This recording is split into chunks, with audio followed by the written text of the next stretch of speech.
kabarnya anak-anak? Sehat? Alhamdulillah sehat, Bu. Oke, sehat ya.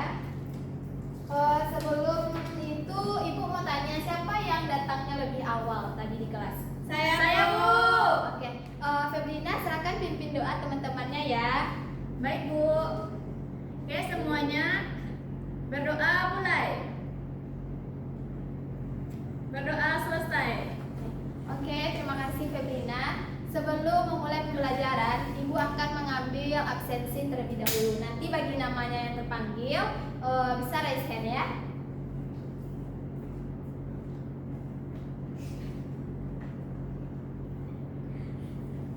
Nesha Fadila, Hadir, Bu.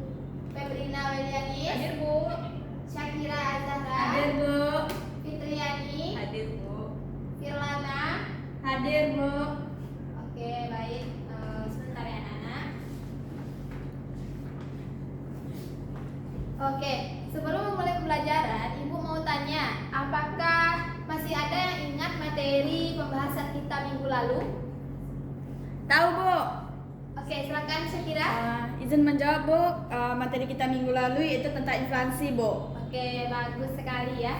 Nah, sebenarnya materi kita minggu lalu dengan materi kita pada hari ini itu saling berkaitan ya. Kenapa? Karena di minggu lalu kita membahas tentang inflasi, pada hari ini kita akan membahas tentang kebijakan moneter. Oke, pada hari ini kita akan membahas tentang kebijakan Moneter. Oke, pintar sekali. Ya. Nah, sebenarnya apa sih kaitan antara kebijakan moneter dengan inflasi? Nah, akan Ibu jawab ya. Karena inflasi itu kan dia kenaikan harga berkelanjutan. Sedangkan kebijakan moneter itu adalah tindakan untuk mengendalikan jumlah uang yang beredar atau kredit. Nah, agar nilai rupiah ini tetap stabil. Nah, oke. Inflasi itu adalah tantangan. Sedangkan kebijakan moneter adalah jawabannya. Memahami keduanya adalah kunci untuk ikut berpartisipasi dalam menciptakan ekonomi yang stabil dan sejahtera.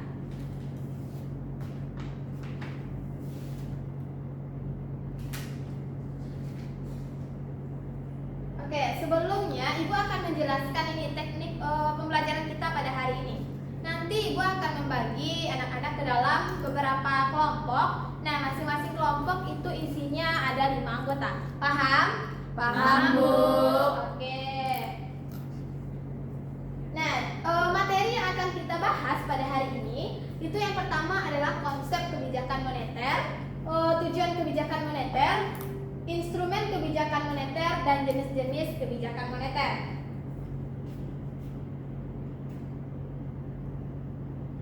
Nah, tujuan pembelajaran kita pada hari ini, Ibu berharap ya setelah kegiatan pembelajaran ini anak-anak bisa menjelaskan tentang konsep kebijakan moneter, lalu jenis-jenis kebijakan moneter, instrumen, serta mengidentifikasi tujuan dari kebijakan moneter.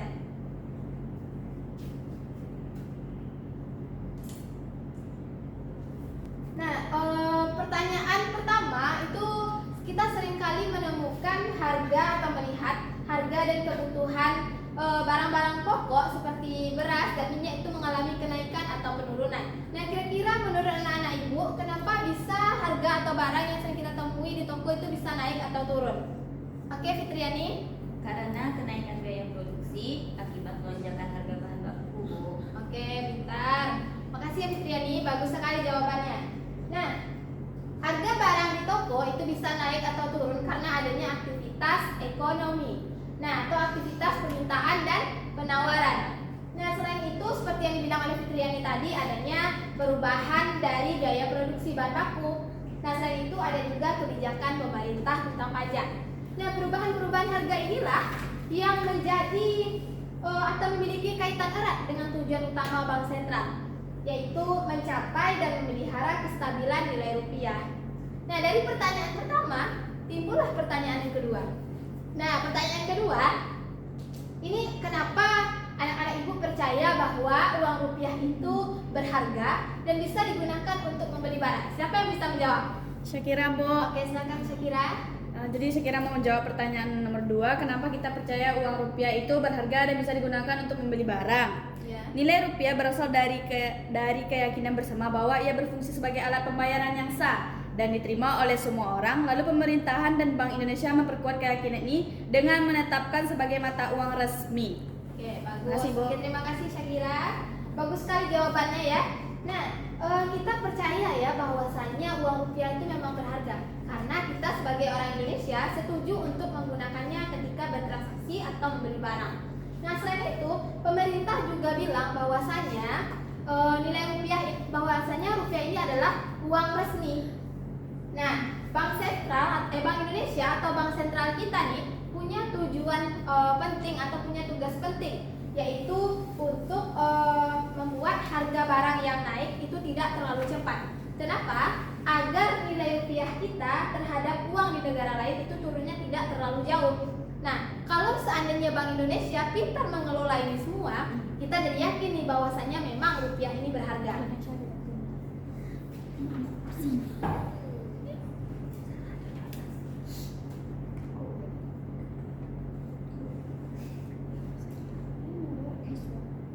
Oke, Ibu ada video, boleh anak-anak Ibu perhatikan nanti ya videonya.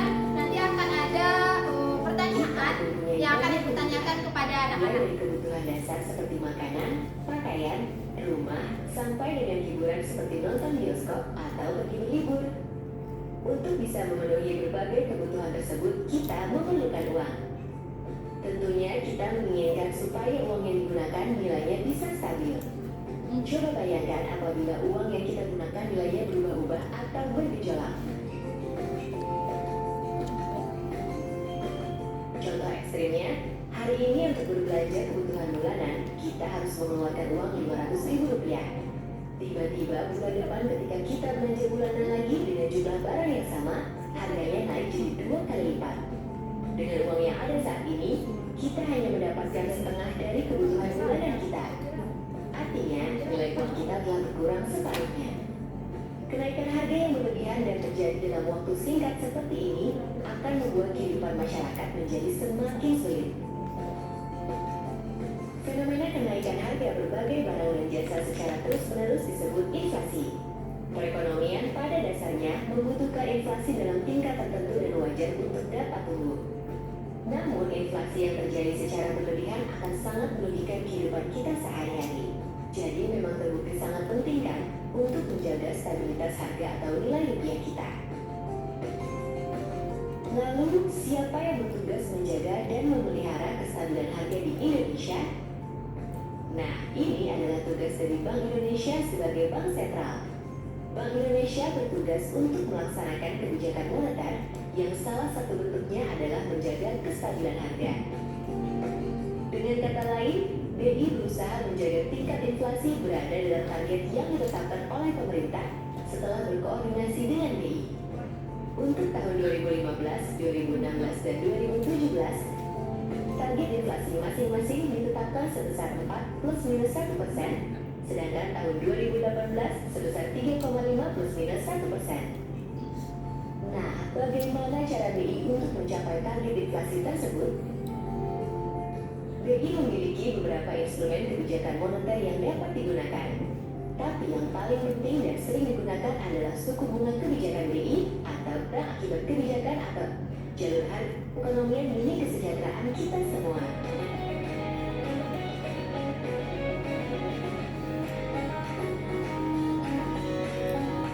Oke, baik anak-anak. Terkait dengan video yang sudah Ibu berikan tadi atau yang sudah tayangkan, siapa yang bisa memberikan tanggapan terkait dengan video tersebut? Coba angkat tangan. Ibu. Oke, silakan Sabrina. Baik Bu, berdasarkan kesimpulan dari video yang sudah ditayangkan tadi, maka kita bisa melihat bahwa harga makanan atau barang kebutuhan pokok lainnya tersebut naik dari waktu ke waktu. Misalnya, harga mie instan yang dulu 3.000 sekarang menjadi 3.500. Nah, kenaikan harga barang-barang secara umum dan terus-menerus inilah yang disebut inflasi. Yang artinya, dengan uang yang sama, kita jadi tidak bisa membeli barang sebanyak dulu. Ketika harga-harga barang naik terus, Bank Indonesia atau BI punya peran penting untuk mengendalikan agar kenaikannya tidak tidak terlalu tinggi dan tidak membuat kita kesulitan dalam membeli kebutuhan. Oke, bagus sekali ya jawabannya Febrina. Tepuk tangan dulu dong. Bagus sekali. Nah, memang benar yang dikatakan oleh Febrina tadi terkait dengan video yang sudah ditayangkan. Nah, oke. Ibu akan menjelaskan sedikit tentang konsep kebijakan moneter. Nah, kebijakan moneter seperti yang kita tahu atau seperti yang sudah Ibu jelaskan di awal bahwasanya kebijakan moneter adalah kebijakan pemerintah melalui bank sentral sebagai pemegang otoritas moneter untuk mengendalikan jumlah uang yang beredar dalam rangka mencapai kestabilan ekonomi. Nah, ini sedikit gambaran tentang konsep kebijakan moneter. Next. Nah, tujuan dari kebijakan moneter. Nah, tujuan dari kebijakan moneter itu ada 4. Yang pertama adalah menjaga stabilitas ekonomi, yang kedua menjaga stabilitas harga, yang ketiga meningkatkan kesempatan kerja, yang keempat memperbaiki posisi neraca perdagangan dan neraca pembayaran. Nah, terkait dengan ketujuan ini, yang keempat tujuan ini, Ibu mau salah satu yang menjelaskan. Nah, siapa yang bisa menjelaskan? Oke, silakan Firlana.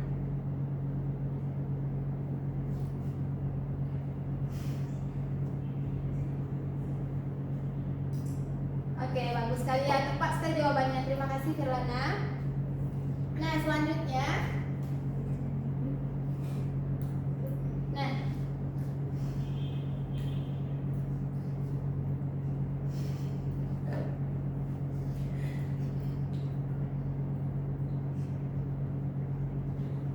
selanjutnya itu ada jenis-jenis kebijakan moneter.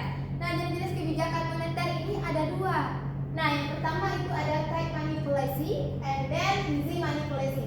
Nah, di mana ini merupakan kebijakan uang ketat. Yang pertama, sebenarnya apa sih maksud dari kebijakan uang ketat?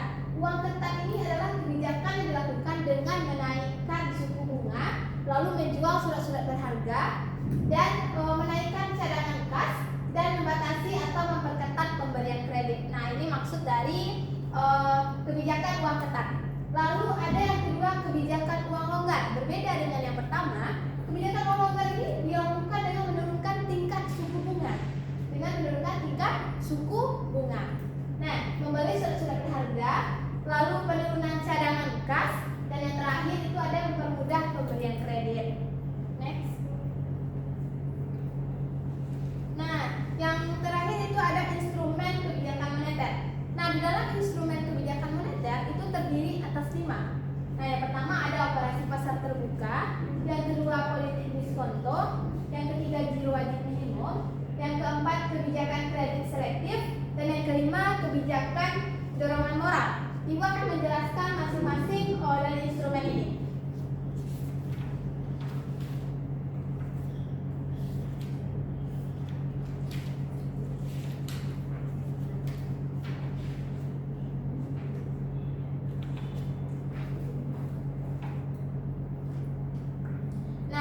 Pasar terbuka. Nah, operasi pasar terbuka itu adalah salah satu kebijakan yang diambil oleh Bank Sentral untuk mengurangi dan menambah jumlah uang yang beredar dengan cara atau menjual surat berharga. Nah, yang kedua ada politik diskonto. Nah, politik diskonto ini kebijakan Bank Sentral untuk mengatur jumlah uang yang beredar di masyarakat dengan mengubah atau menurunkan tingkat suku bunga bank umum. Nah, itu masuk dari politik diskonto. Nah, lalu ada yang ketiga, giro wajib minimum. Nah, giro wajib minimum ini itu terkait dengan bahwasannya giro wajib minimum ini adalah suatu kebijakan Bank Sentral untuk mengatur jumlah uang yang beredar di masyarakat dengan menaikkan atau menurunkan jumlah cadangan kas minimum. Nah, itu tentang giro wajib minimum. Yang keempat dan yang kelima, Ibu mau anak-anak yang menjelaskan tentang kebijakan kredit selektif, kebijakan dorongan moral. Siapa yang bisa menjelaskan, bisa angkat tangan. Oke, Alia, silakan.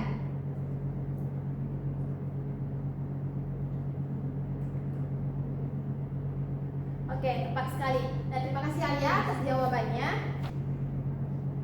Nah, seperti yang Ibu bilang di awal tadi, bahwasannya kita akan membentuk kelompok yang terdiri dari 5 orang. Nah, bagi anak-anak silakan bentuk kelompoknya ya.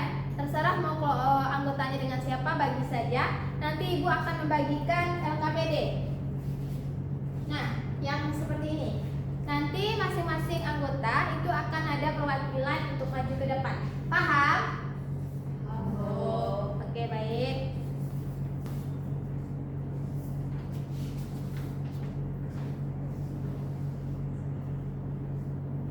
Baik, karena lembar kerjanya sudah Ibu bagikan, Ibu berharap nanti diskusinya aktif ya, tidak ada yang tidak ikut berpartisipasi. Nah, karena akan ada perwakilan untuk maju ke depan dan menyampaikan hasil diskusinya. Paham? Paham, Bu. Oke, baik. Oke, silakan anak-anak dimulai untuk berdiskusi ya. Ibu tunggu waktunya 5 menit. Baik, Bu. Nah, karena waktunya sudah habis, Ibu mau kelompok 1 silakan untuk mempresentasikan hasil diskusinya. Siapa yang mau mempresentasikan?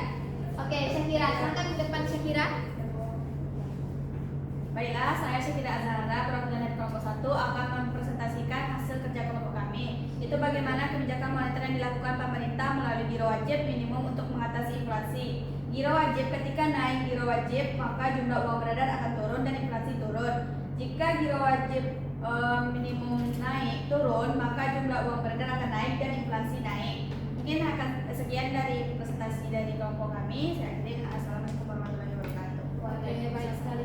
Bagus sekali ya, Syakira Azhara, silakan duduk. Ya. Nah, benar kelompok-kelompok yang lain apakah bisa paham terkait dengan penjelasan Syakira tadi? Bisa, Bu. Oke, baik. Nah, silakan dikondisikan tempat duduknya lagi. Nah, kembali ke tempat duduk awal ya, rapikan kursinya.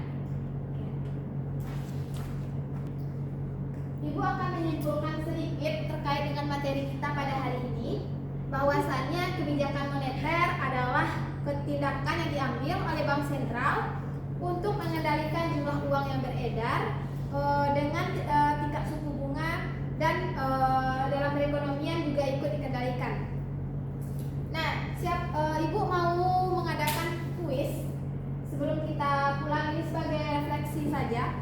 Boleh anak-anak keluarkan handphonenya ya, silahkan di scan melalui handphonenya. Nanti akan ada soal yang Ibu kasih. Di dalam soal tersebut ada terkait dengan materi kita pada hari ini tentang kebijakan moneter, yaitu ada 5 soal, dan di dalam satu soal itu berisikan 20 detik untuk menjawab soalnya. Silahkan dimulai. Oke, karena waktunya sudah habis, Ibu mau tanya nih, siapa yang betul semuanya? Coba angkat tangan. Wah, bagus sekali ya. Betul semua rata-rata ya. Oke. Nah, untuk minggu depan Ibu mau anak-anak mempelajari tentang kebijakan fiskal, karena materi kita minggu depan itu adalah kebijakan fiskal. Oke. Nah, sebelum kita mengakhiri kegiatan pembelajaran pada hari ini, mohon ketua kelas untuk pimpin doa teman-temannya ya.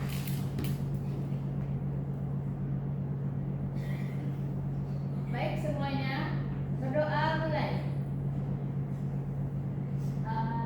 Alhamdulillahirabbil alamin. Terima kasih atas pembelajaran pada hari ini. Mohon maaf apabila Ibu ada salah kata, salah tindakan baik disengaja maupun tidak disengaja. Mohon dimaafkan ya. Iya, Bu. Oke, jangan lupa belajar, jaga kesehatan, tetap semangat karena dengan belajar, insya Allah hidup anak-anak Ibu bisa terjamin atau lancar ke depannya. Oke, baik. Ibu tutup dengan wabillahi taufiq wal hidayah. Wassalamualaikum warahmatullahi wabarakatuh.